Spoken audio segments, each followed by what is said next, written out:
today's welcome to today's subject, which is understanding and applying ASHRAE's core recommendation for mitigating aerosol infection risks. My name is Robert Bean, and I will be your moderator for today's webinar. Today's event was organized in response primarily to a flow of information occurring within the Institutes of Education in Alberta as it related to the transmission of SARS-CoV-2 contributing to the coronavirus disease known as COVID-19.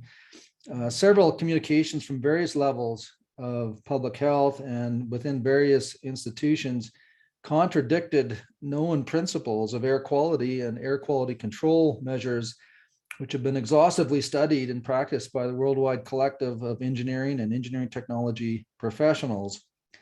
I'd like to acknowledge the collaborative efforts of our co-hosts for today, the Association of Science and Engineering Technology Professionals of Alberta, which was founded in 1963, and APEGA, the Association of Professional Engineers and Geoscientists of Alberta, which was founded in 1920.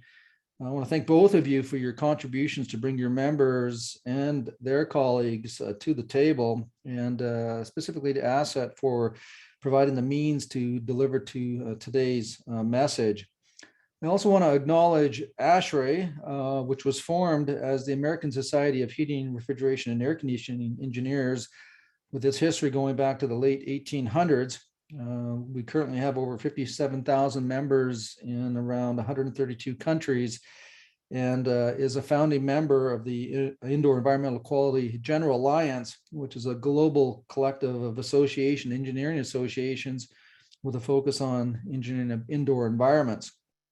And specifically, I'd like to acknowledge the work of the executive members in the Southern and Northern Alberta chapters of ASHRAE, who worked along with members of Acet and APEGA to bring the number of people that we have to today's event. I think we have something like over 540 people registered. So thank you for that outreach. I really appreciate that. I've asked Matthew Oliver, professional engineer, deputy registrar, and chief regulatory officer with APEGA, to introduce the ethos of today's event, following which I will then introduce our guest speaker. So Matthew, please go ahead. Thanks, Robert, and my thanks to you for being the driving force who kind of conceived of this and brought it into being. Thanks again from the PEGA's perspective to ASHRAE and Acet as well. We're trying to do more in the co-regulatory space where we work with other expert organizations and regulators to better protect the public. So I'm just going to make some really brief comments at the start about the engineering ethos that surrounds this question. And I think it's been interesting to me that I think I've spent more time in social media commenting on professional engineering ethics around the questions of ventilation, because it's really highlighted for me that that our professions carry a really unique perspective on protecting the public that we haven't necessarily seen duplicated elsewhere. And one of my hopes going forward is that other professions will see the value in that and start to pick it up. Now, you heard Robert allude to this, but one of the unfortunate parts of pandemic policy we've seen has been the ongoing marginalization of expert voices. It's been our engineering colleagues who specialize in ventilation and filtration, our science colleagues who study aerosols, filtration, chemistry, physics, respiratory protection. And that silencing is at least partly because other professions have made choices to portray themselves as experts in fields that are far outside their expertise, something which is really core to our ethos that you do not do. And this seminar is one way that we have of pushing back against that marginalization, to bring out and emphasize those critical expert voices. And it's particularly critical that those of us that are in leadership positions or are responsible for physical facilities, where we can influence decisions, are aware of the emerging best practices around ventilation and mitigating the aerosol transmission of pathogens so that we can implement those mitigations. There's a ton of misinformation and misinterpretation of ventilation standards and recommendations out there, which makes it critical that anyone that holds a license to practice in a position of authority is aware enough to ask the necessary questions and to engage qualified specialists, which is what we're here to talk about today. Now, engineers and engineering technologists are held to an ethical and legal standard that requires us in our areas of practice to hold paramount the health, safety, and welfare of the public, and to only practice within our competence. And that certainly applies when we're performing technical design work, but it also applies when we're in positions of authority and responsible for things that may be outside our technical expertise. I'm a good example. I'm not a ventilation engineer. I'm an aerospace electrical engineer. And so I can't make ventilation recommendations for my workplace. But because I'm responsible for staff, when I became aware of the emerging recommendations around ventilation that were coming from the expert standard setters, I had to make sure that we were addressing those recommendations adequately. And if I was to sort of step back from that and say, well, you know, I'm actually not a ventilation engineer, so I'm not going to pay any attention to that. I'm not going to comment on it. I think I could be rightly questioned if I was acting up to my ethical obligation to hold paramount the health, safety, and welfare of the public including those who work for us as well. And our obligation as professionals to protect the public means that when we see changes emerging in recommendations from expert groups like ASHRAE, we either implement those recommendations or we obtain support from experts that allow us to adapt them in our area of responsibility. And those obligations are really core to who we are as licensed professionals. Stated another way, if my practice area includes facility management, my professional obligation to protect the welfare of the public extends beyond my technical expertise to really include all aspects of the facility. Now, it doesn't mean that I need to double check the math of the technical experts that I retain to do that work, but it does mean that we all need to ensure that regulatory requirements are met and that the public safety is protected. As an example, you might be a PTech project manager for an employer's construction project, and you might have no technical expertise in any of the design specialties engaged because those are all contracted to third parties. But your professional obligations as a license holder are not waived by contract that work out. You're still professionally obligated to ensure that the proper standards and regulatory framework is followed and to react if you see public safety is being compromised. And it's really an inadequate defense to say as a professional, well, I wasn't designing. I expected the contracted firms to meet all the regulatory requirements. Our licenses require us to watch and to make appropriate inquiries. And just as a last comment, looking forward, it would really be a mistake at this point to assume that this air quality discussion is going to end when the pandemic finally wanes. Aerosol pathogens may be the initiating event, but there is a long history of concerns about chemical contamination and fine particulate contamination in our homes and our workplaces. We've seen this clearly in areas that have suffered with high levels of wildfire activity. And it's likely that there's a revolution in building codes concerning ventilation that's coming for new construction. But we also need action to address shortfalls in the built environment. And engineering brings both expert knowledge and understanding of complex systems to those challenges, which is why events such as this are critical to continuing to emphasize the expert voices we need to hear. Thanks for attending the event today. And that's all I have to say. I'll pass the mic back to Robert. Thank you, Matthew. You bring up some great points, particularly about our ethical obligations. And I also want to point out before I introduce our guest that many standards and good practices apply to different building types. Fair enough, but one's respiratory system doesn't know what building it's in, right? All it knows is what it's inhaling, and I think we need to recognize that. So I'm going to introduce today's guest, William Bahnfleth, Dr. Bahnfleth, professional engineer, fellow and presidential member of ASHRAE. He's a professor in the Department of Architectural Engineering at Pennsylvania State University and holds a doctorate in mechanical engineering from the University of Illinois and is a registered professional engineer. He's a fellow of ASHRAE, the American Society of Mechanical Engineers, and the International Society of Indoor Air Quality and Climate. Dr. Bahnfleth is the author or co-author of more than 180 journal articles and 15 books and chapters. He has served ASHRAE in many capacities, including student branch advisor, chapter governor, technical committee and standing committee chair, director at large, vice president, treasurer, and in 2013-2014, our society president. He is currently the chair of the ASHRAE Epidemic Task Force, and his ASHRAE awards include the Exceptional Service Award, the Lewis and Bill Holiday Distinguished Fellow Award, the E.K. Campbell Award of Merit for Teaching, and the F. Paul Anderson Award.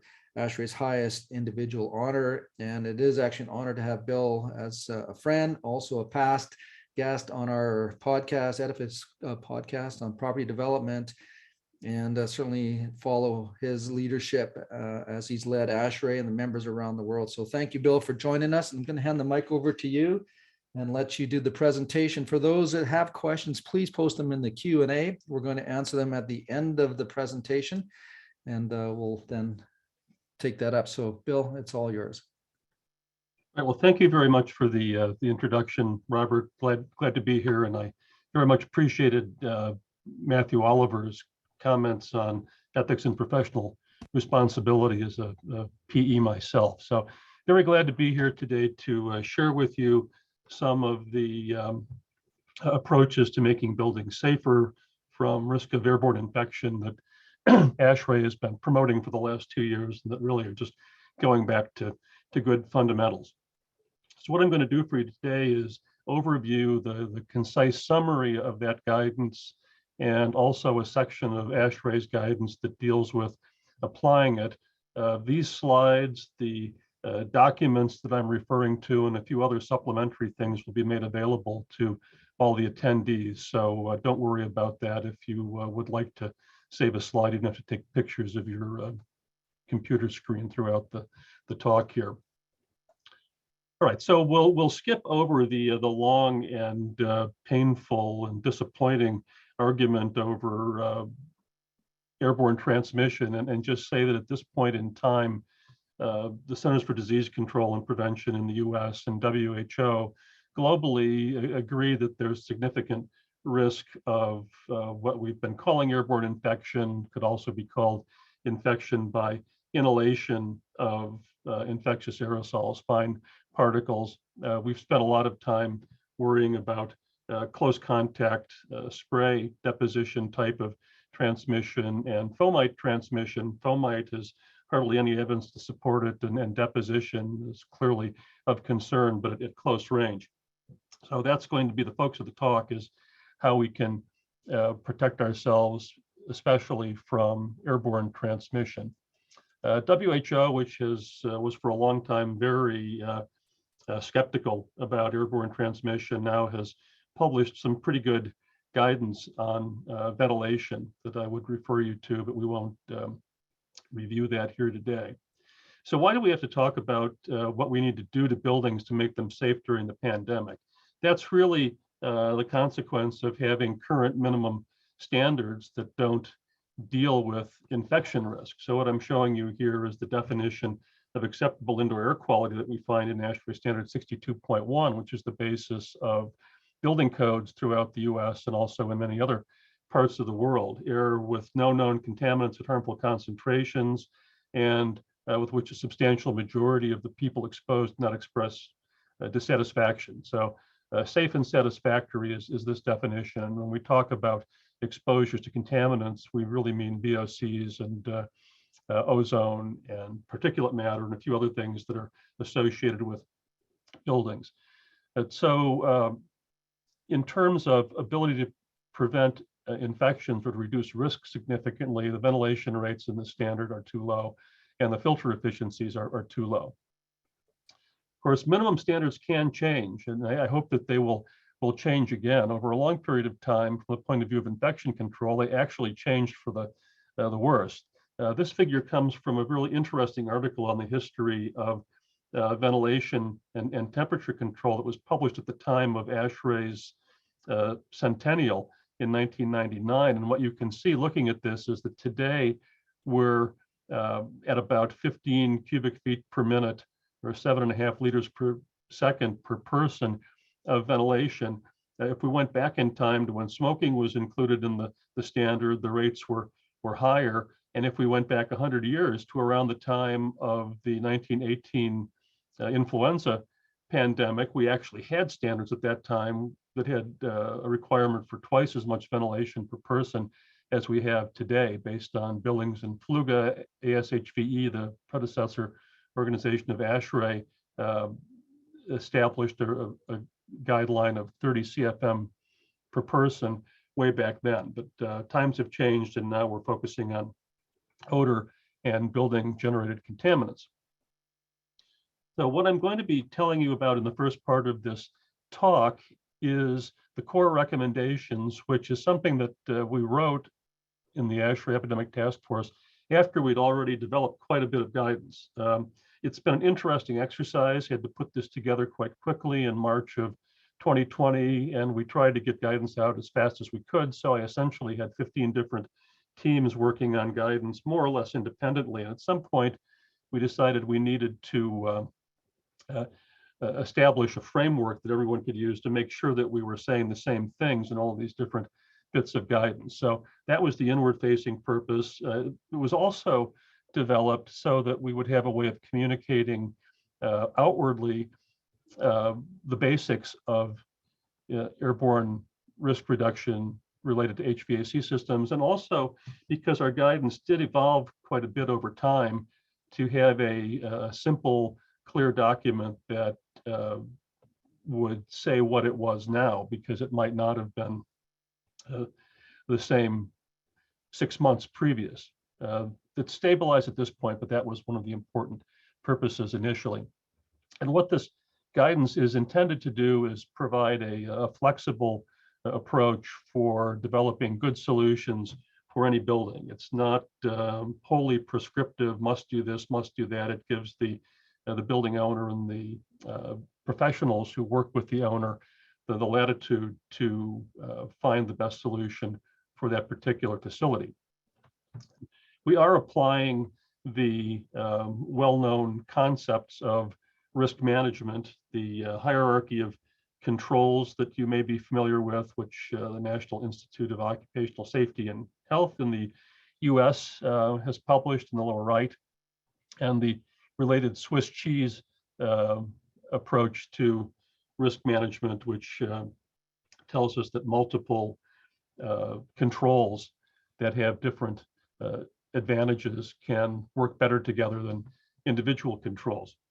So that's what we're trying to do. And that's why the core recommendations start with public health guidance. This is really got little, not nothing, but little to do with HVAC, but it is very important to state at the outset that HVAC-based solutions only help. They do not displace or substitute for other things that we ought to do. So follow the current public health guidance that may include becoming vaccinated, wearing masks, distancing, and other things that may be appropriate for a particular disease that's going around. This is important because COVID-19 can be transmitted by multiple modes, at least two that we're pretty sure of. And also because mask use indoors does help reduce the risk of airborne transmission, which makes the job that the HVAC systems have to do easier. And we now have some good research that shows, based on experimentation, that if everyone's wearing a mask, we can greatly reduce exposure. This paper by Kappa et al. From UC Davis in the upper right is worth reading. And we also know that relative to short distance transmission, if we're wearing a mask, we interrupt the jet that may help to carry infectious aerosol over a short distance and cause spray transmission. But then moving on to the HVAC system, we start with ventilation, filtration, and air cleaning, the main controls that we have. And the first guideline here is to provide and maintain at least the required minimum outdoor airflow rates as specified by applicable codes and standards. Why do we say that? Well, early on, there was a lot of guidance that suggested going to 100% outside air and stopping all recirculation. And this was something that after considering it, we moved away from. It's very energy intensive. It has possible impacts on indoor environmental control, and actually less recirculation defeats the effectiveness of filters that we might have in an HVAC system. So we thought it was important to state that because there are other controls besides increased ventilation that may be equally effective and more acceptable. And the other reason we say this is because you should have at least code minimum ventilation, because it may not be high enough, but it does do an important job in maintaining indoor air quality. I'll come back to that question of high enough in a little bit. As far as filtration is concerned, our recommendation from early on has been to try to get to a MERV 13 or better level of performance for recirculated air in HVAC systems. So this is a significant upgrade to the filter efficiency that we find in most HVAC systems, but may or may not be feasible. I think it's more feasible than some think, but that's why we said here combinations of filters and air cleaners to get to that level. So minimum filters aren't effective. HEPA filters in HVAC systems don't really make sense. They're not necessary and they're expensive as a retrofit. MERV 13 is a good level of performance for particles in the size of respiratory aerosols, at least 50% or better for 0.3 to 1 micron particles. We'll look at that in a little more detail here in a moment. And so this also allows trade-offs. Now here's why MERV 13 filters are important. The figure on the left here is some research findings on the size distribution of respiratory aerosols, the particles that are emitted by different activities. You see here speaking in the lower part of the figure and coughing in the upper. And one thing that we should notice here is that these distributions are pretty similar regardless of the activity, although the number of particles that are produced is different. Now this is a logarithmic scale on the vertical axis here for the number density of the particles, and we see that the peak in the distribution by far is in about the 1 to 3 micron range, which is of the 3 size ranges within which filters are rated in the middle. And so a lot of the risk is there. I've put in the table on the right-hand side the minimum efficiencies required for those 3 different size ranges according to ASHRAE standard 52.2, which gives us MERV ratings. So for the current MERV 8 filter that's required in ASHRAE standard 62 for non-residential buildings, there's no minimum requirement for 0.3 to 1 microns and only 20% for 1 to 3 and a pretty good 70% for 3 to 10. But this isn't going to do much to stop the majority of the particles that we're concerned about that may contain active virions. On the other hand, if we can upgrade to MERV 13, those efficiencies are 50, 85, and 90. So this makes a big difference in why it's recommended. There are actually some places in the US, like California, that have already made this a requirement as a minimum filter efficiency before the pandemic for health reasons. So that's our basic recommendation. Minimum code ventilation, MERV 13 for recirculated air, but keep in mind that this may not be enough, right? This is the baseline. So rather than say you have to go to a certain extreme, what we've tried to say instead is here's the minimum you should do in these areas, and then you may have to add more. For example, air cleaners in occupied spaces, for example. So that's the next item here, air cleaners. Only use air cleaners for which evidence of effectiveness and safety is clear. I think everyone's heard a lot of discussion about different air cleaners that are in the marketplace for which there really aren't good test standards and for which there are unresolved issues about how safe they are and how effective they are. We've tried to be clear that we believe that germicidal ultraviolet is well demonstrated to be effective and high efficiency filtration, and that's about it. We're not going to say these other things don't work because the proof that they don't work isn't there, but neither is the proof to a certainty that they are effective and safe. So we've taken, I think, as strong a position there as possible. And one of the problems with air cleaners is that it's hard to interpret a lot of the performance data. There are often pull-down tests, and all these pull-down tests end when we have 99.9, name your number of nines, % removal. Of course, that happens naturally, even if there's no air cleaner. So they all sound good when you do it that way, but you need to be able to change that into something like a clean air delivery rate or an effective air change rate. And there is a good tool for doing that I'll recommend. This is free, developed by Portland State University. It's called ASIT, and you can put that manufacturer's data on air cleaner performance into it, and it will give you something that's comparable to an air cleaner that's been tested by the commercial standards. All right, so those are the basic control technologies. What about combining them? So in response to a lot of discussions about energy impact and cost and comfort, we came to this statement that we should select controls, including standalone filters and air cleaners, that give desired exposure reductions while minimizing associated energy penalties. So this is giving professionals who are qualified the latitude to put together packages that will achieve an acceptable overall result. And so this is essentially endorsing what we would call an equivalent clean air delivery rate approach. The big problem here is something that we never got our arms around completely, and I think it was the right decision, was exactly what is the necessary clean air delivery rate. There are so many different views of what acceptable risk is that when we tried to get into it, we found that that it was really something that we couldn't take on outside the normal standards process.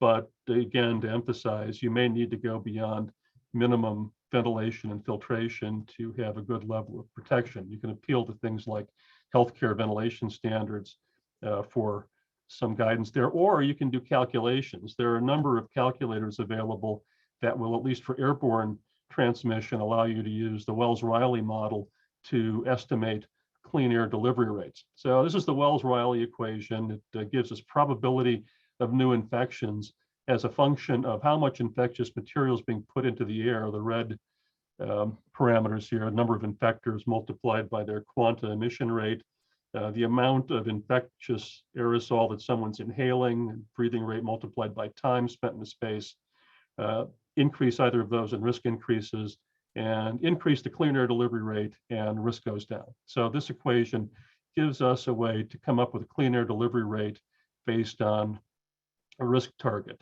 And so if we do that, then we can meet that with a combination of outdoor air, filtered air, disinfected air, and even account for other removal mechanisms like the effects of temperature and humidity and deposition.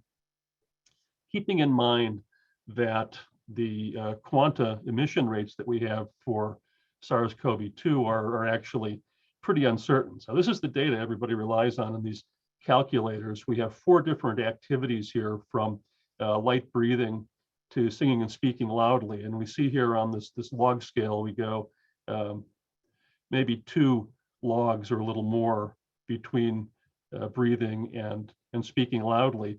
But if you look at the distribution for any given activity, there's 3 orders of magnitude between the 5th percentile and the 95th percentile. So this is not exactly precise data, but it's been used to do some interesting analysis.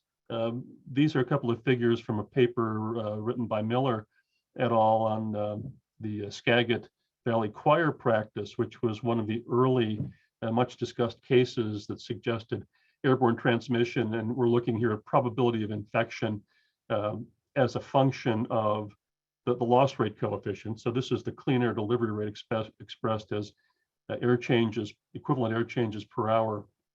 And in one case, we see the effect of varying the quanta emission rates, which shows that that has quite a strong impact.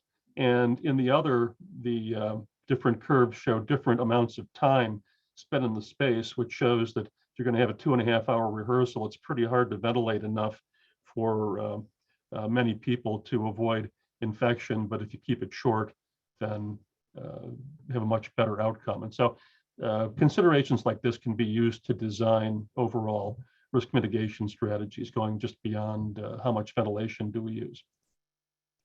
We've also addressed to some extent air distribution. This is a very complicated subject and needs more research. The recommendations are 2. One is where directional airflow isn't required, promote mixing in the space, and also avoid strong air currents that can cause person-to-person transmission.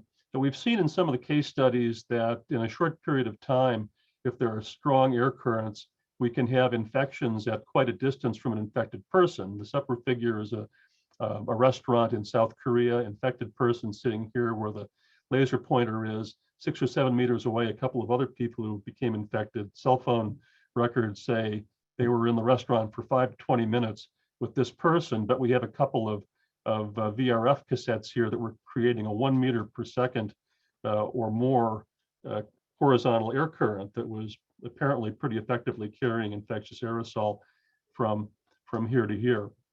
The lower figure shows kind of surprisingly what can happen in some displacement ventilation systems. We tend to think that these are the best in terms of IAQ, but a number of researchers, including Hugo Lee from Hong Kong, who's very well known as an infectious disease transmission specialist, and others have found that when we're dealing with exhaled contaminants, it's possible for there to be inversions in a displacement ventilated space that actually increases risk. So in general, if you have a relatively low level of infectious aerosol and you mix it thoroughly in a space, it's likely to reduce the overall risk of transmission. We also address humidity, which was much discussed at the beginning of the pandemic, and temperature. And our recommendation, which may be a little bit hard to understand, is to maintain temperature and humidity design set points. So whatever your building was designed to do, do it. And then what we're saying somewhat obliquely there is that we're not recommending that every building have a humidification system installed in it so that we can maintain a minimum of 40%, which is what has been recommended. So why do we say that, even though there's some data? First of all, we can't really do a lot with temperatures and still have comfortable buildings. So although that helps, it's doesn't seem very practical. And we've concluded that overall humidity impacts infection risk less than other controls. We see research by Lindsay Marr over here on the right for influenza that shows that although with humidity there's a big difference in an activation rate for influenza, when we combine that with the effect of ventilation and deposition, even with only 1 air change per hour, we get a pretty flat overall removal rate curve. And if we increase the ventilation to 10 air changes per hour, you can hardly see the impact of humidity here. So that's one reason. The other is we know that a lot of buildings are hard to humidify to 40%, and that's not news to someone who's in Canada, I'm sure. And these systems also can be somewhat expensive. So that's why, as a COVID measure, it hasn't been strongly endorsed by the task force. But on the other hand, speaking as someone who's humidified his house for decades, trying to get to 40 to 60, if you can do it, is a good idea, just for a lot of other reasons. So I don't want to say humidification isn't important, but it's not at the top of the list for COVID controls. All right, so now for a number of other things that we put under system operation, because they don't necessarily involve changing out equipment or upgrading equipment. The first here is to maintain the equivalent clean air supply required for design occupancy whenever there's anyone present in a space served by a system. So this just means don't shut your system off when the regular workers go home and the maintenance staff comes in, or the janitorial staff. When there are people in a building, to keep it safe, there should be ventilation, and the clean air supply required means ventilated plus filtered air. So the significance of this is that, first of all, it means that we shouldn't be reducing outdoor air with demand controlled ventilation, which is really there to save energy, not to improve air quality. It's trying to enforce the absolute minimum air quality standard at all times, which really isn't very good if you understand what the consequences of that are. I've also already mentioned that it means ventilating whenever anybody is there. But the other side of this coin is that early on in the pandemic, a lot of groups were recommending that we simply run systems 24/7 to be safe. And if you look at how long it takes to flush out a building and the deposition rates of aerosols, that really doesn't make much sense. So this was also a revision away from running the system too much. So related to that, we have a bit of guidance on flushing between occupancies. Initially, we went from 24/7 to flush 2 hours before and 2 hours after a building is occupied. Eventually, it became clear when we thought about it enough that really the risk is when we're changing over a space relatively quickly, and that actually tends to happen during the course of a day. A conference room or a classroom is occupied by one group and then another. So the guidance at this point is simply to allow enough time between occupancy periods to achieve 3 air changes of equivalent clean air supply. And again, every time I say equivalent, that could mean outdoor air, but it could also mean air that was produced by filters in the system or by portable air cleaners. So it doesn't all have to be outdoor air. And that's good for 2 reasons. One is the energy impact. And the second is that when you've supplemented outdoor air with other types of air cleaning, these turnaround times can become much shorter. We'll come back to that. Why 3 air changes? 3 air changes in a well-mixed space is enough to get to about a 95% clearance of contaminants that were there at the beginning of the process. If we want to go farther to 99, we've got to have 5 clean air changes, and maybe even more than that because ventilation is not always perfectly well mixed. And the final core recommendation is about system commissioning. Systems should be reviewed and repaired to meet minimum standards, as we know that there's a huge maintenance issue with most buildings. The figure on the right comes from a study done by the General Accountability Office in the US of schools that was published a little before the pandemic started.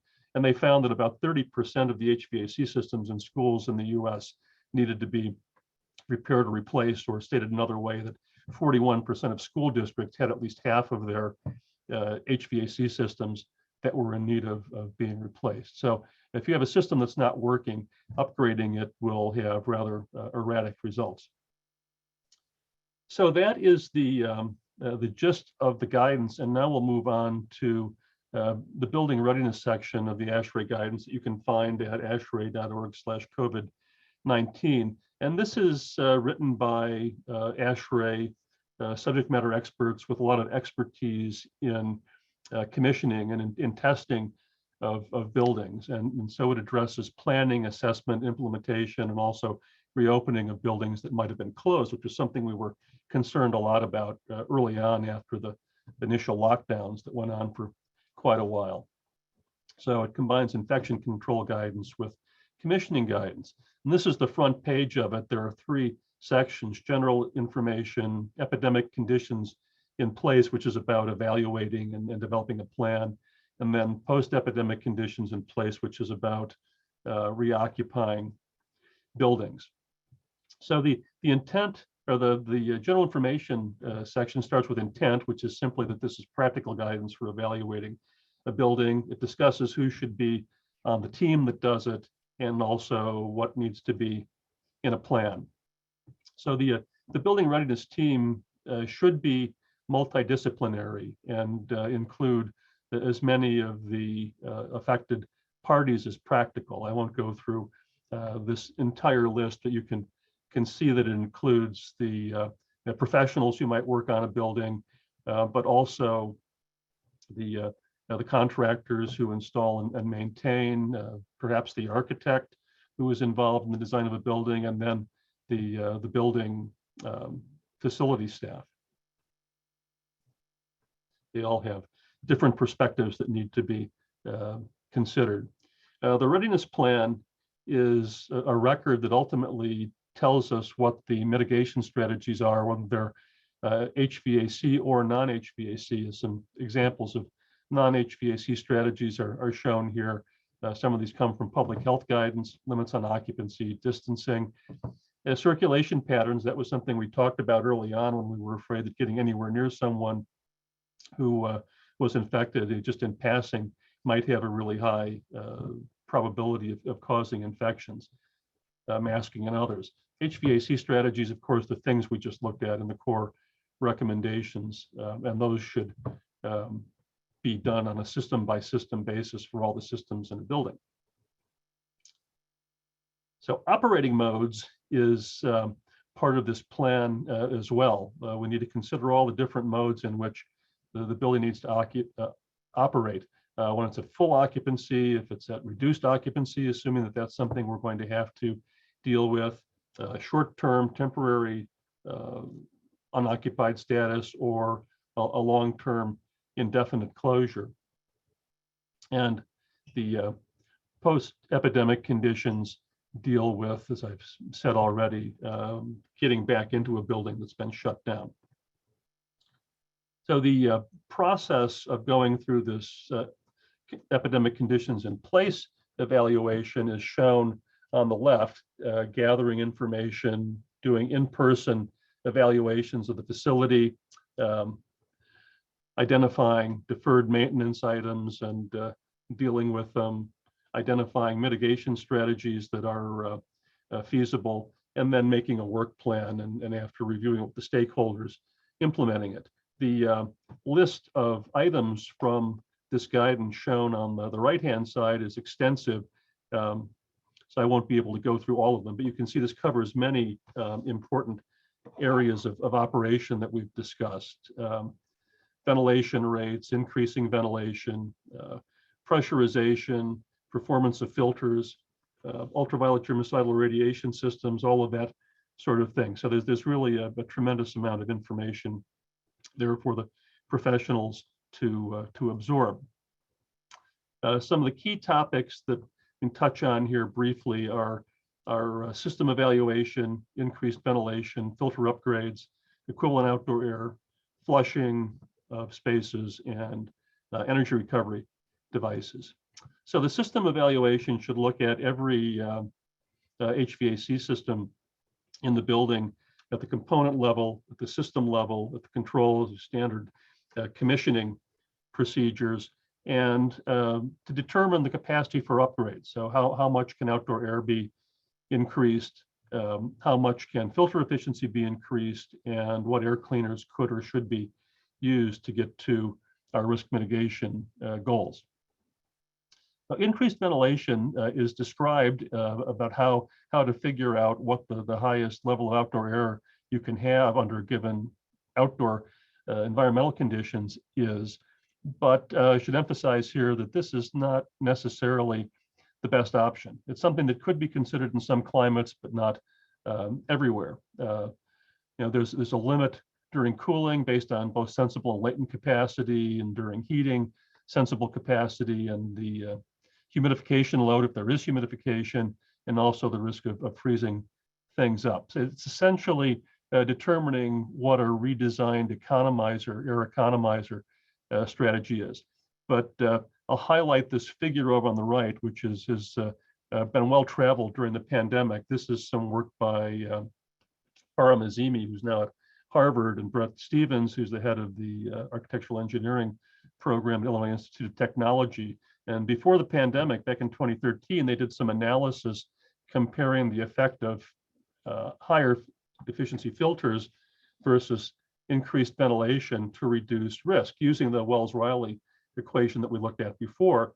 And what they found was that from MERV 4 up to about MERV 13 in their analysis, we got a significant improvement in risk, or a significant reduction, as you can see, but without much increase in cost. What we're looking at here in annual cost is the cost per air change per hour for the upgrade.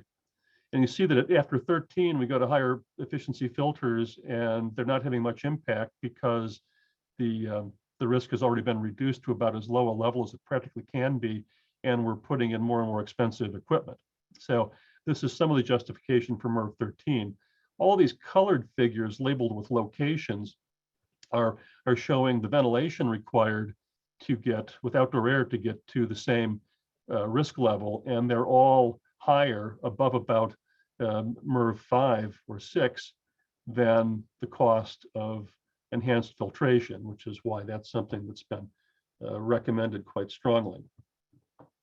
This question of filter upgrades is one that's been raised a lot. There's been a lot of resistance to upgrading filters, people who are owners saying, well, our system won't handle higher efficiency filters, and they may or may not have actually looked at it. So the guide here does address what it takes to get to MRV 13, filter rack depth, how leaky is the frame, what is the impact of changing a filter on the fan capacity, and what is the effect on energy use.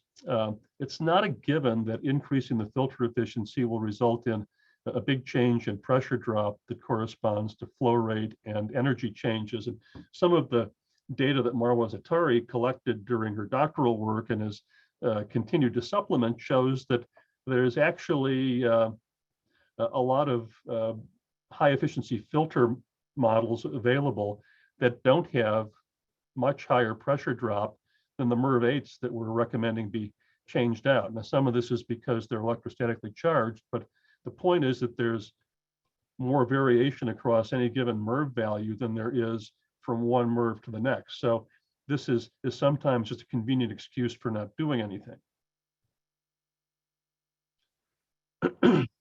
The other thing that we should point out here is that not every MRV X filter is the same.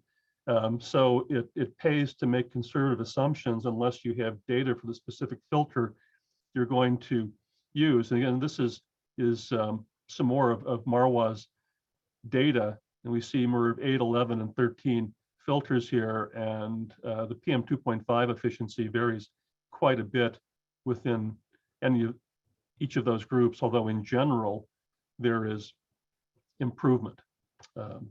And part of getting good performance is making sure that the filters are well sealed into their frames.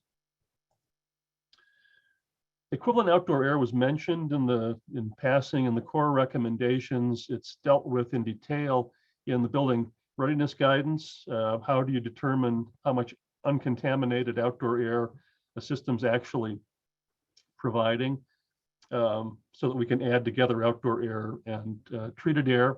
So if we have a single pass filter or air cleaner, the equivalent outdoor air it produces is the recirculated room air flow rate multiplied by the efficiency of the filter. If we put filters in series, we have the recirculated room air flow multiplied by the combined efficiency, which is not simply additive. We don't take two 50% filters and get 100% efficiency, which I can demonstrate easily with an example. And this can be adjusted for air distribution effectiveness using factors from ASHRAE standard 62.1. But we can do this for single pass filters. We can also do it for upper room UV or for other air cleaners that may act within the volume of a space. So quick example here is a very simple HVAC system, a space that's conditioned, and we've got a filter, and we've got some outdoor air, and let's say we've got 6 air changes of supply air and 2 air changes of outdoor air. So there's 4 air changes recirculated. That's the air that's going to be filtered by this filter, and we'll say that it has a 70% efficiency. So what is the performance of this filter in clean air changes? We've got 4 air changes per hour going through a 70% efficient filter. That gives us 2.8, and we've got 2 air changes per hour of outdoor air. So that's now 4.8 for that system. Do note that if this is a variable air volume system, as the supply air flow rate varies, the amount of recirculation will change and this total will go up and down. And so you need to figure out where the actual minimum is and make sure that under the worst conditions, you're still providing the level of protection that you intend to. Right, so now what if we put an air cleaner in series with this filter? So same 6 and 2 airflows, 4 recirculated air changes, and now let's put an 85% efficient air cleaner downstream of the 70% efficient filter that we already had.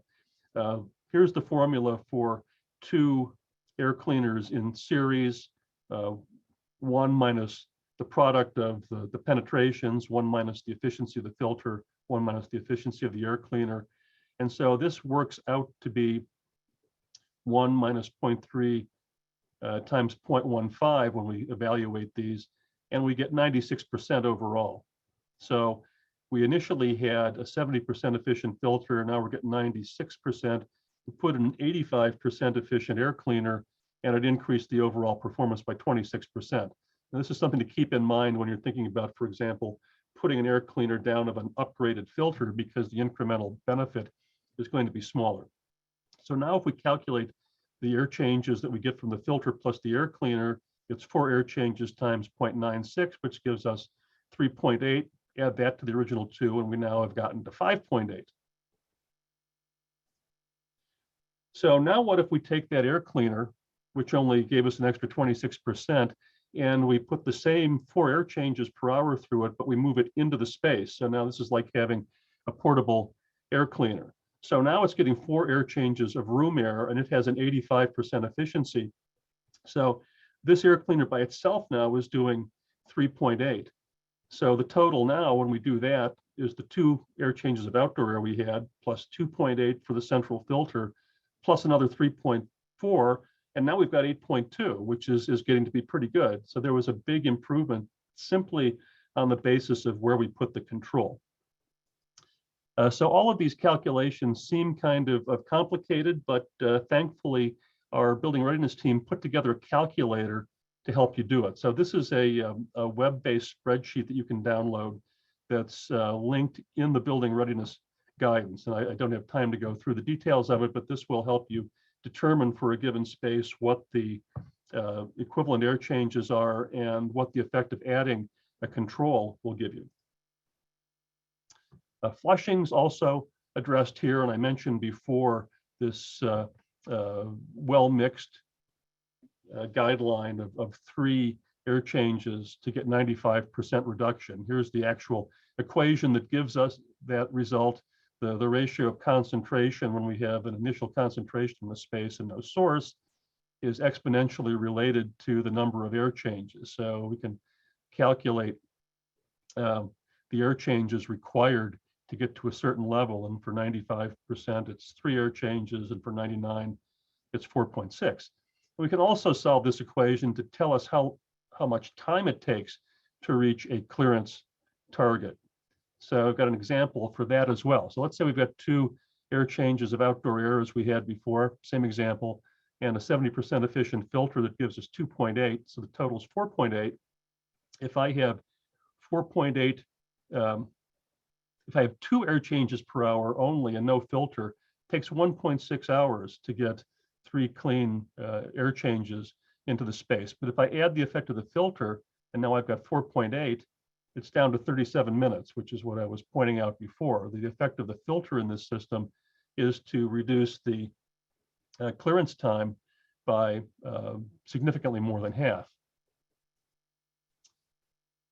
And energy recovery was mentioned in the guidance. We don't want to have recirculation. So I think I may have skipped over that slide, but this is something that caused a lot of concern early on, was that energy recovery was presenting a lot of risk of reentry. Probably not as much as we thought, but there's now guidance on safe use of energy recovery devices. The main thing we don't want to have is pressure relationship that causes flow from the contaminated side of the airstream into the entering outside air. And that basically comes down to how the fans are arranged in the system. And there's really only one bad arrangement, and there are actually some other add-ons to energy recovery wheels that will reduce the risk further by controlling these pressures. Right, and then finally we have the guidelines for reoccupying closed buildings. These are very simple, making sure the building's flushed before it's reoccupied, and need to be concerned about the water that's been sitting in the system, so that should be flushed and water treatment checked. BAS needs to be upgraded with all of the new control sequences and run it for a while to make sure that everything's working, and review the trends. And at that point, you can reoccupy and should also change building documentation. So that's the very concise overview of things here. In summary, the core recommendations are the short list of the techniques that are recommended by ASHRAE to mitigate risk effectively, safely, and sustainably. The building readiness guidance goes into detail on how to evaluate a building and produce a good mitigation plan for it. And there's a lot more guidance at the ashrae.org/COVID-19 website. And with that, I'm finished and will be happy to have questions and comments. Thanks, Bill, for that presentation. I certainly hope that people appreciate that a lot of thought goes into trying to understand the risks and how these risks are mitigated through the recommendations that ASHRAE have provided. And in 1 hour, it's impossible to actually get into all of the specific details. So what Bill has done is provided an overview of the thoughts and recommendations. And I'd like to sort of, before we get into the Q&A, draw everyone's attention back to Matthew's comments about professional practice. And as you should appreciate from Bill's presentation, is that the design professional and the operating professional is somebody that understands the principles that Bill has explained, and to be able to take those and apply them in real world applications. And that it behooves the professionals that are involved in educational facilities that if you don't have that expertise, that you ought not to be making statements that do not follow these recommendations. But as Matthew pointed out, that doesn't relieve you from the ethical obligations of making sure that the buildings are safe to operate and to be occupied. So between the two messages, Matthew's and Bill's, there's a big story there. I'm going to go through the questions, and we have several of them. I do want to focus on those that relate to facilities, educational facilities, and then if we have time, there's a number of questions regarding sort of personal spaces, apartments, and this type of stuff. But the presentation was really for educational facilities, but they're good questions, so we'll let Bill take a crack at them. So Bill, the first one that came up from Amir was, can mixed ventilation play a role in spreading virus in a room? If yes, how to avoid? In general, what is the optimal air distribution? And that question actually runs through a couple of other ones as it relates to airflow patterns in spaces, which, as you know, is very complex. But so he asked the question, can mixed ventilation play a role in spreading virus in a room? Sure, it can. And I think that displacement ventilation can play a role in spreading a virus in a room too, and that's the problem. Is that I think we haven't paid as much attention to airflow in spaces as we ought to. I think many engineers are trained to think that where you put the supplies is important, and where you put the returns isn't that important, at least in a mixing ventilation system. But you know, we see when we actually look at a point source of contaminant, that the return actually can have an effect, and then maybe we're going to have to think about designing layouts of returns more carefully in the future, so that instead of having them collect contaminated air all in one part of a room by drawing in a certain direction, that it needs to be more vertical, even in a mixing ventilation system. Now, mixing will help if what it does is reduce the concentration to such a low level that it's not much of a hazard anymore. But if you don't have good ventilation, if you don't have good filtration, then it may be harder to do that. So it's a very difficult question to answer, but hopefully that gets at some of the issues. Yeah, people need to understand that airflow dynamics is not a simple subject matter unless you're dealing with airflows at Mach speeds, where things are stable. We had Dr. Hema Murdy on, as you know, Bill, you were a co-host on, or a co-guest on that interview, and her expertise is in the aerospace, and you know, she does a lot of modeling of fixed wing and rotary wing aircraft at high speeds, and those are very easy to predict. But in a room, especially a classroom, you have so many variables going on. We understand airflow when the room is unoccupied. It's pretty easy to figure that out. But when you start having people move around, opening books, waving their hands, the activities disturbs that airflow. And so it's not an easy science. And we also know that not all schools are designed using the same approaches. And so it's not a catch-all for everything. And that's why it requires that the engineers that understand these principles to go into the schools, to do the evaluations, to make the judgment calls. We can't make blanket statements about, just because it's designed to ASHRAE, that it's going to be safe. That doesn't work. You have to go in and you have to evaluate those systems. Sarah, I saw your question there with regards to that. if we have time, I'm going to come back to your question. I first want to address the ones that are dealing with institutes here.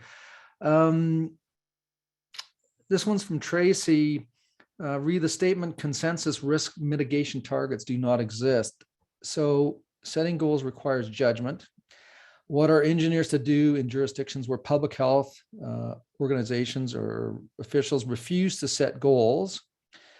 End up with school districts saying we're safe with no goal to measure. And then they also see wiggle room to avoid hiring the professional to sign off on ventilation, air cleaning, and personal protective equipment elements in their safety plans.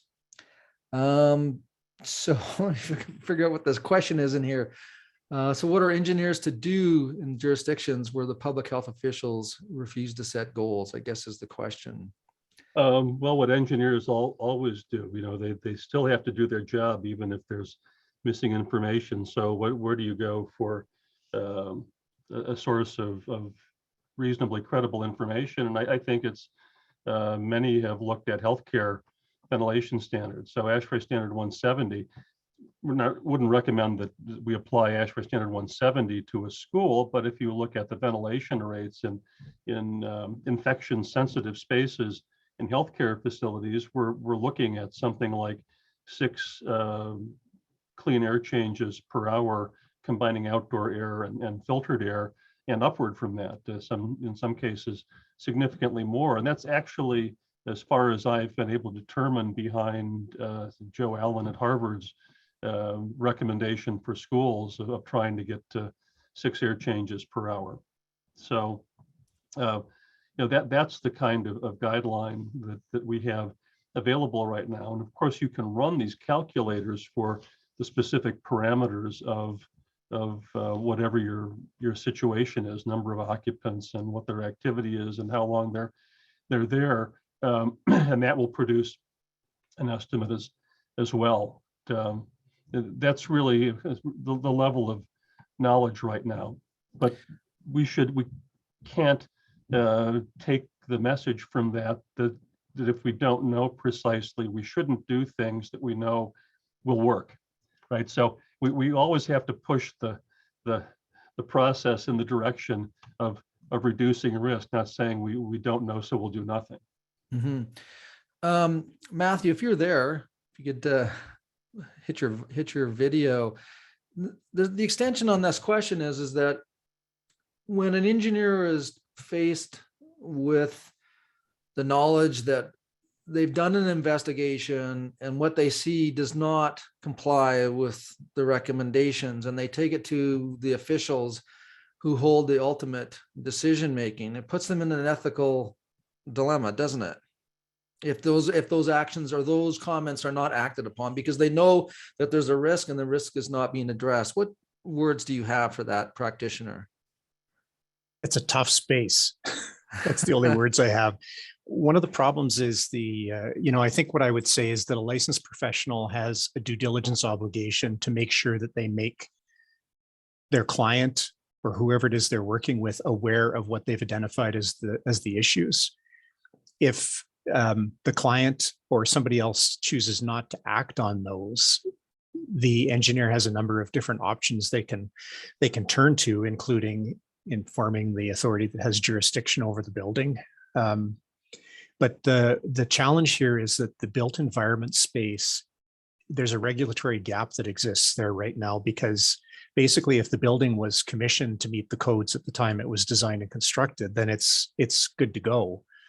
And there isn't really a mechanism that exists today to say, well, this building is only providing 2 air changes per hour in the public spaces. That's really too low, given these recommendations. How can we compel them to change that? The answer is there is not actually a regulatory mechanism right now to bring that up.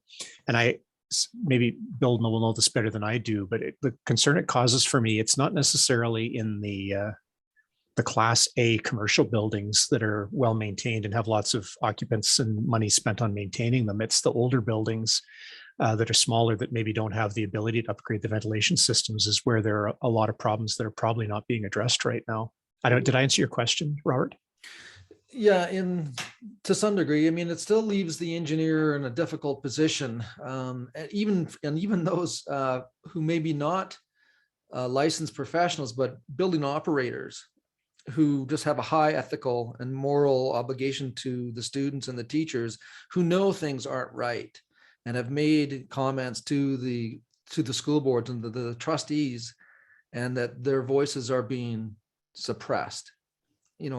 So it's not just the engineers who are in a difficult ethical position, but it's also the building managers. And you're right, there is no mechanism. Like, what do you do as a professional when you say, okay, this is an unsafe environment, I've given you this information, but you're not acting upon it? That doesn't remove my ethical obligation to keep the people safe in that environment. So now what is that person to do? And that is the question. And I don't know in Alberta if we have I guess what you're saying, Matthew, is that we don't have a means at this point to raise a red flag where somebody says, okay, this is a situation that needs to be stopped.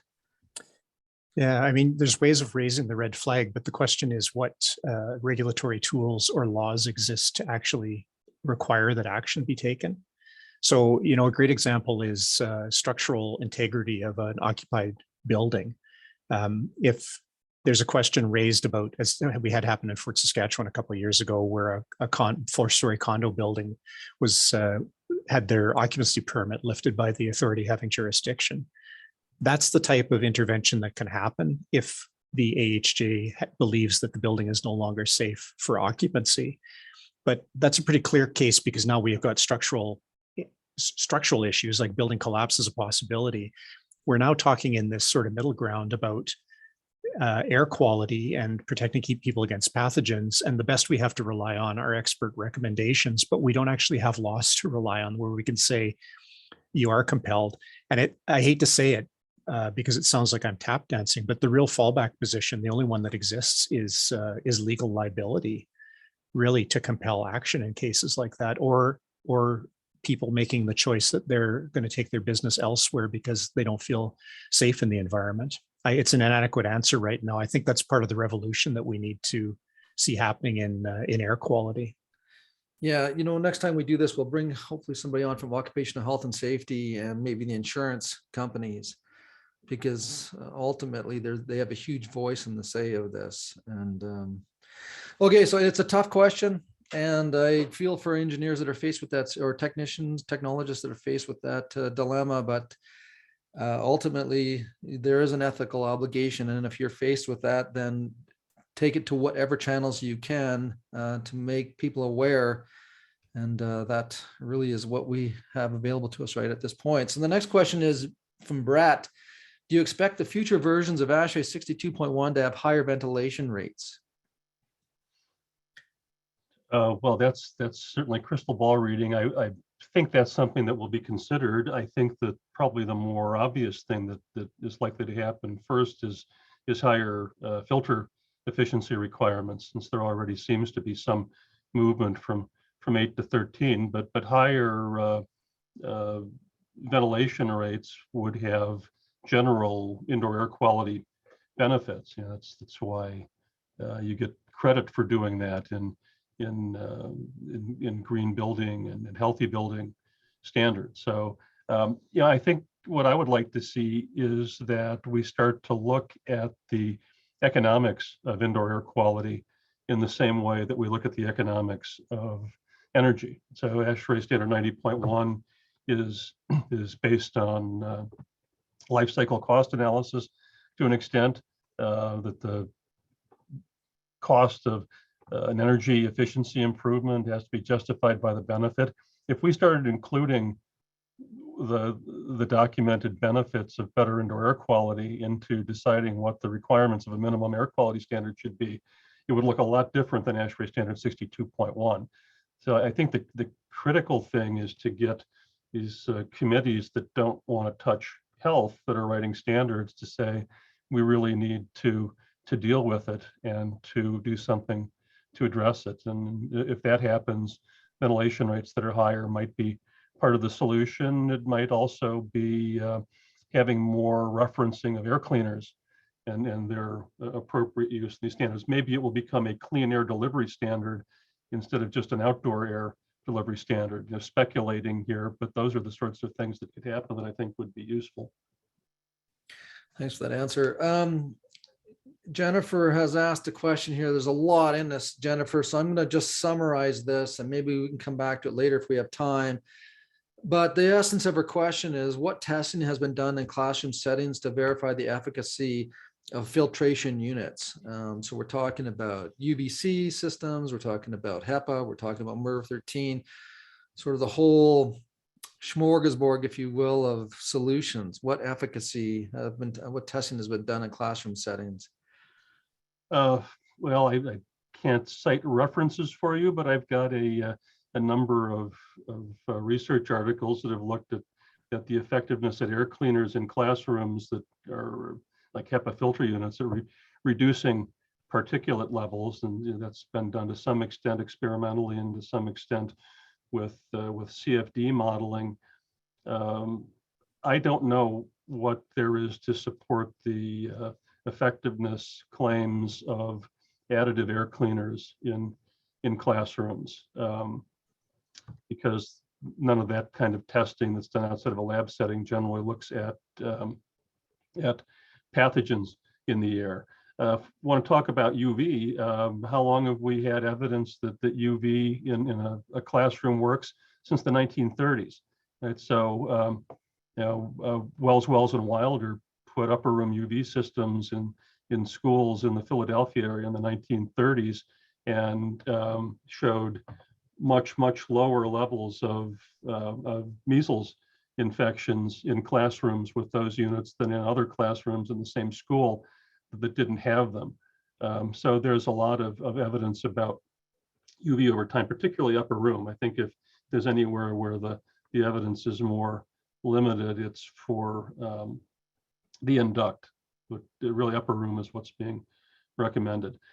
It's a problem with indoor air quality generally, where we're talking about health, that it's a lot easier to document that exposures are reduced than to document that outcomes are changed.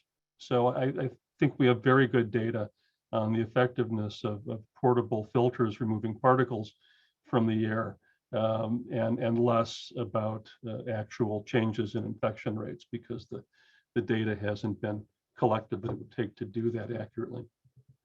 Yeah, one thing people also need to understand, and we were actually talking about this before we got started, is that building and building science, and certainly the science of airflow dynamics in the space, is on a continuum. It's unfortunate that our current state of knowledge and solutions finds us in this pandemic where what we have is not necessarily the best. That won't be the same story, hopefully 100 years from now, that we'll have this figured out, but most of us won't be around at that time. But that's what our they said job in now, 1918. that's right. Our job now, of course, is to deal with what we have and to try to move forward to improve the future for those future students and educators and in the facilities. So I just wanted to make that people aware of that. The next question is from a physician who's not an HVAC engineer, but he does have a good question. He says, my understanding is that exhaled viral droplets dry as surrounding moisture evaporates, cooling the droplets from body to room temperature. The virus aerosolizes and desiccates in the process. It is not clear that COVID remains infectious following a trip through the HVAC system, regardless of the HV filter MRV. So shouldn't the HVAC focus be on airflow in the breathing space, preventing my exhaled virus from reaching you and being inhaled before it can get to the return air duct? What is the role of laminar airflow and particle collection in room dead zones as shown by the Aragon National Lab supercomputer simulations? Yeah, well, that's that's several questions. Yeah. I think that it's pretty clear that there hasn't, in most cases, been much risk associated with recirculation of air through an HVAC system. Why that is doesn't necessarily have, it's not clear that that's because active virus doesn't make it through. Part of it is you might have one room in a building with an infected person in it, and the air that they exhale that goes into the return gets distributed to all of the other volume of the space, and it's so diluted that nobody gets infected. So there's a protective element just to high dilution and volume. That air leaves the space and it never comes back. Now, if you had a single zone system and you were recirculating through a packaged air conditioner to that space, I would think the situation might be different, particularly if you had a low ventilation rate and there were higher concentration. But that's speculation. No one has proved one way or the other, from my point of view, that for SARS-2, that's really a risk, except there was one case study in a nursing home in the Netherlands early in the pandemic that I wish was more detailed. So there were 8 wards in this nursing facility, and no infections in all of them but one. The one that had demand controlled ventilation and went to full recirc when the CO2 concentration was below 1,000 parts per million and only had dust filters in it. And I think there was 70–80% infections, if I'm remembering correctly, among the residents and 50% amongst the staff that worked there. So, I think that the circumstances that lead to that level of risk for recirculation may be fairly rare, but we may also not have studied enough cases to be able to answer it. Something that needs further work. And if we have a different pathogen that's more airborne, smaller infectious dose, that could change things too. There are always questions like that. We have about 32 questions remaining. We're getting short on time. I'm going to let the time run till 1:30. If you're okay, Bill, another 10 minutes. Sure, We'll try to get through as many questions as we can. We apologize. Obviously, this is a high interest subject, and we still have a couple hundred people online. So next question is from Kathleen. Any thoughts on how long the electrostatically charged filters perform over time? That's a good question, actually. Well, I think it's variable, and I've heard much different opinions, of course, from those who make them and those who make filters that aren't electrostatically charged. But I've heard that they can lose several MRV numbers in just a matter of a few months. So you don't want to put in a MRV 13 and take out a MRV 7, and that's what some claim is happening. I think that we need maybe more research on the performance of those filters in realistic applications. I don't know that the testing that's been done on life is really good enough to tell us what the range of experience would be in different applications. But generally speaking, if you're going to use them, you probably need to be conservative about replacements compared to using filters that don't rely on charge for their MRV rating. Yeah, I mean, one thing about dealing with an airborne pathogen is that we have to be highly aware of the capabilities of the equipment in use, and obviously be more sensitive to the replacement cycle. Before the pathogen existed, we all know that there's been filters that have been in place long after their life. They should have been, but now we need to be much more vigilant in maintaining the equipment. So thank you for that question, Kathleen. Ian asked, is there a feasible instrument or way to measure air quality in the context of airborne virus? That's a technology that's really, in the last couple of years, people would love to have the Star Trek tricorder. You walk into a space and it'll tell you. Bill, you want to comment on that? Well, it's certainly something that many are trying to develop, a commercially available, accurate and affordable sensor, but I haven't seen anything like that yet. I mean, if you just look at the research that's been done, even even research on sampling of viruses is mostly focused on the methods. It's just find bits of RNA and you can't tell whether it's alive or not. And it was a big deal when someone finally actually came up with a method for sampling SARS-2 without destroying it. So I think we're a ways off from that, but I know that that's an area of active research. Some questions here regarding the impact of filters being old and dirty. We've kind of addressed that. Risk of virus transmission through the return duct. We've sort of addressed that. I'm just going to get into some other ones here. Can you please explain how we convert a CO2 reading in parts per million into a scatter reading? Oh, well, when we measure CO2 in spaces, we're generally doing what would be called a tracer gas test. And so what determines the clean air delivery rate, well, it's actually it really has to be outdoor air because we're diluting the CO2 produced by people. It's the difference between the indoor and outdoor concentration, or the entering and leaving concentration of a space. So about 1,000 parts per million means that a sedentary adult is getting about 15 cubic feet per minute. So it really tells you how much outdoor air you have per person. So, and the calculation can be done at steady state, which is the easiest if it's actually stopped changing.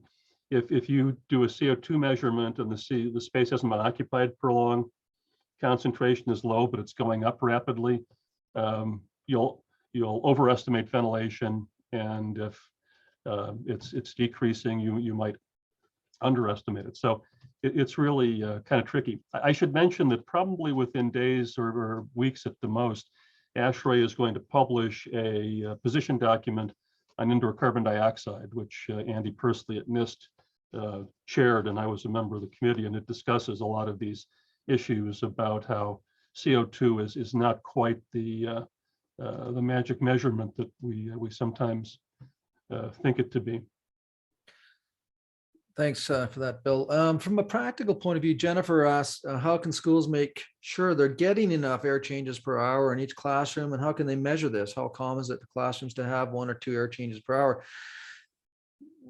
There's a lot of facility managers that aren't engineers, aren't the engineering technologists. They have maybe a trades background, a maintenance background.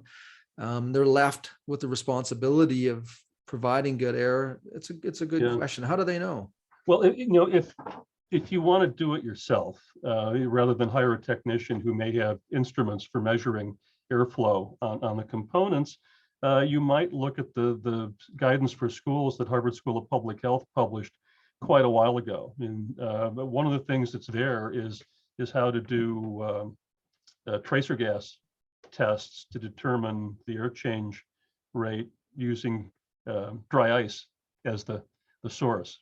So it's kind of step by step how to establish the initial concentration and with a CO2 monitor measure the decay, and from that to get the outdoor air flow rate. Now that's the sort of thing that you would have to do, but I think you really would want to set up controlled conditions. This is one of the problems with doing tracer gas tests.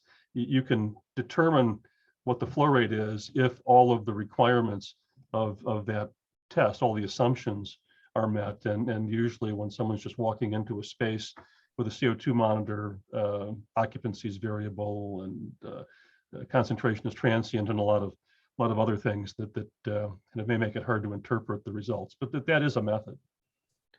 If there's any science teachers listening to this program, I can't think of a better classroom project than to fill a classroom with dry ice. I should say, by the way, if you don't want to wait for dry ice to melt, when I've done CO2 tracer gas testing in my research, we've used fire extinguishers. So we got a local fire supply, you get a fire extinguisher and a scale, you weigh it, you hold it for a while until you're happy, and then you weigh it again, and you know how much carbon dioxide you put into the air. You can calculate the concentration, use some box fans to mix it up, and that works quite well too. Yeah.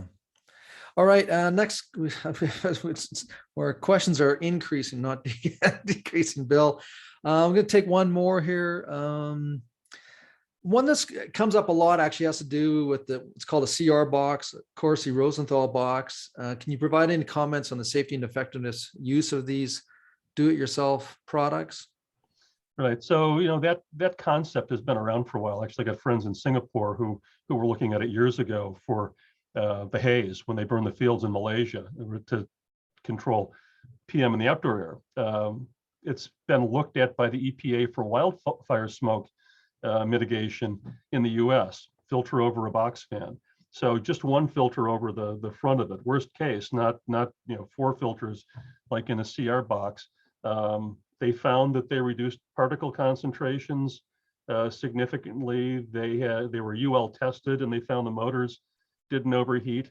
And there's a recent paper that was published by UC Davis, where coincidentally Corsi became the Dean of Engineering a few months ago, but it was done by the Civil Engineering Department. And they showed good clean air delivery rates. They measured them in the lab. So a well-constructed CR box or another DIY kind of fan filter can be effective. The only thing that's a concern really is maybe not having a real clear idea of what its CADR is. All right.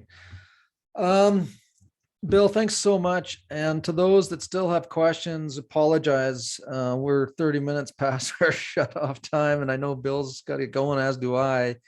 We're just not going to have the time. Obviously, a lot of questions. Thank you again for everybody's participation. Hopefully, you'll take the information and from the ASHRAE websites and what you've learned today and apply that to your school facilities. I do want to acknowledge again the collaborative efforts that both APEGA and Acet and ASHRAE have demonstrated here to try to bring awareness to this topic, not only for today's concerns, but also going forward, because this certainly won't be the last time we'll be faced with this situation. Hopefully all of us that are speaking today will be on another part of the world if it happens again somewhere else, but God help us if it happens in the next 5 years again. We'll be in a difficult place. So thank you again, everybody. And I'm going to end the presentation, and they are going to be available from what I understand. Allison, I don't know if you're still there. Yeah, I'm still here.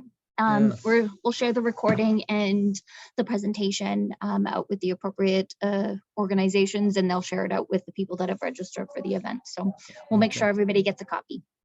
Great. Bill, thank you so much for your wisdom and the efforts that you've put in on the task force. It's been a huge effort for both you and yourselves. And even though you've received some major recognition recently for your work, it's not enough. That I can say. And Matthew, your opening words were certainly felt, certainly with those that have a professional obligation, ethical obligation for the health and safety of the people that are in the buildings that we design. So thank you for that. And again, for everybody else, be safe and enjoy your rest of your day. Thanks very much. Bye now. Yeah, thank you. Pleasure to be with you.